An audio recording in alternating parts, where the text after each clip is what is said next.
The one ruling from the judge was that you cannot take away current healthcare access and in supposed argument that you're going to give it elsewhere because it's not progressive, that's regressive.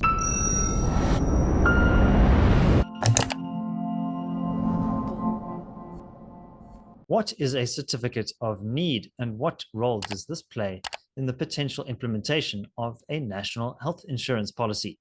That is a question that I posed to Mike Settas of the Free Market Foundation in a recent episode of my podcast. What follows is a short extract from our longer conversation. You can watch the full-length discussion by clicking on the link in the description below. Enjoy.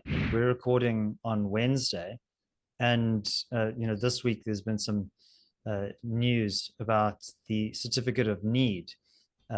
So that I think is worth delving into a bit.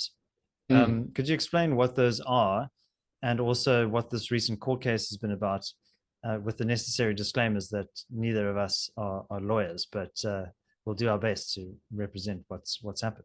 Yeah, so I mean, we do consult with lawyers to sort of give us the background and the meat of it, where we may miss on those things. So the history around the certificate of need is that it was introduced within the National Health Act, which was passed many years ago in 2004. But it covers 4 sections in that act, 36 to 40, if my memory serves me correctly. But they needed supporting regulations to enable those portions of the act. And they were attempted to, about 10 years ago, to be put in. There was a lot of resistance to them. They didn't come in. And then I think another time, and then more recently, they were I think published at the end of 2021, somewhere around there. These are the regulations that were needed to now enable that portion of the act. So that portion of the act sat in abeyance, if you like. It wasn't really active for that for all the time since 2004. But the certificate of need provisions, I mean, what they dictate was complete and total control of doctors, and medical private medical facilities, hospitals, clinics, everything. Draconian at the lightest description. Doctors would have to apply, where they could work. The state would be able to tell them under what conditions or what facilities they could open, but even down to the point of what medical equipment they could purchase to place in their medical facility.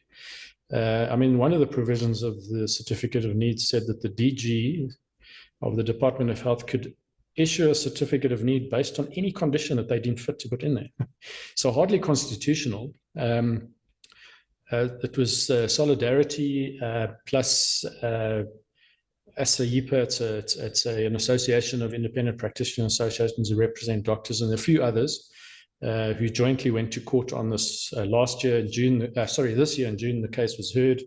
The High Court judge ruled that it completely unconstitutional, not on just 1 or 2 counts, but on 6 counts.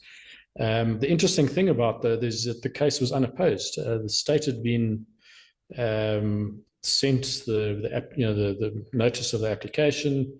The applicant's attorneys had sent notices to the state attorney, to the DG, the Minister of Health, the presidency even, to say, are you filing papers to oppose this? And nothing happened. So the case went unopposed.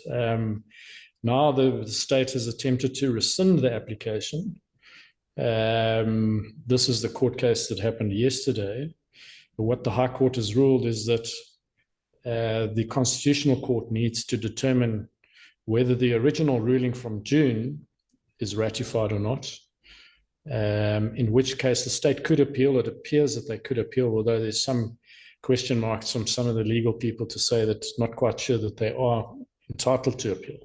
But anyway, the point about it is that the High Court judge in June this year, it was a fairly scathing report in terms of the constitutionality of the certificate of need.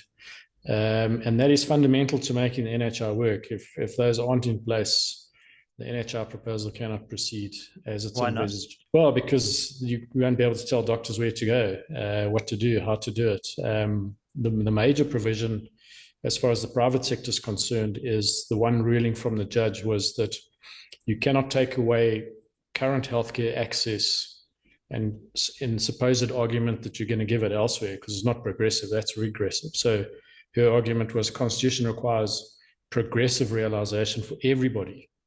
You can't take away, you can't rob Peter to pay Paul and say that that's meeting our constitutional obligations. Outside of the fact that for the most part, private healthcare is paid for by the individuals. It's private money, not tax-funded money.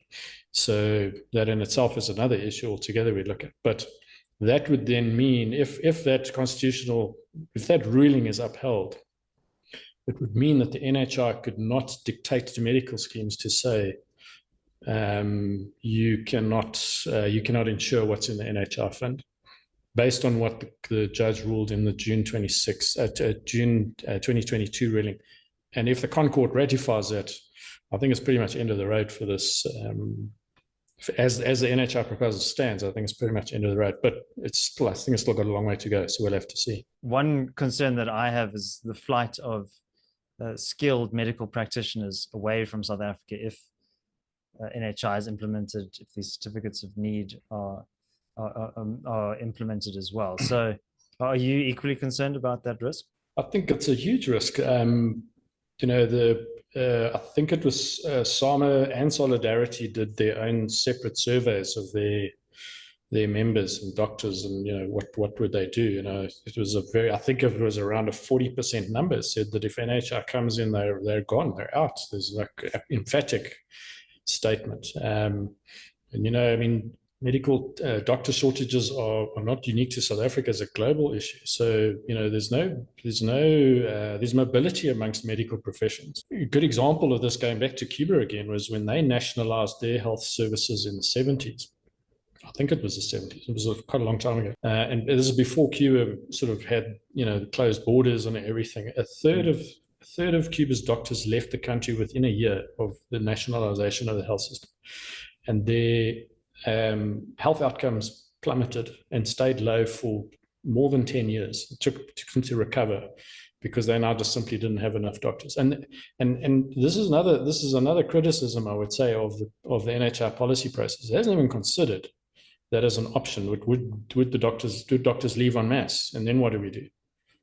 Why has that not been considered? So yeah, it is an absolute risk, and I think a very probable one. Well, it's interesting that Solidarity and others have polled people, but it doesn't seem that the Department of Health has polled their own medical practitioners to see how they might respond to NHI. Maybe get some interesting outcomes from that too. Who knows?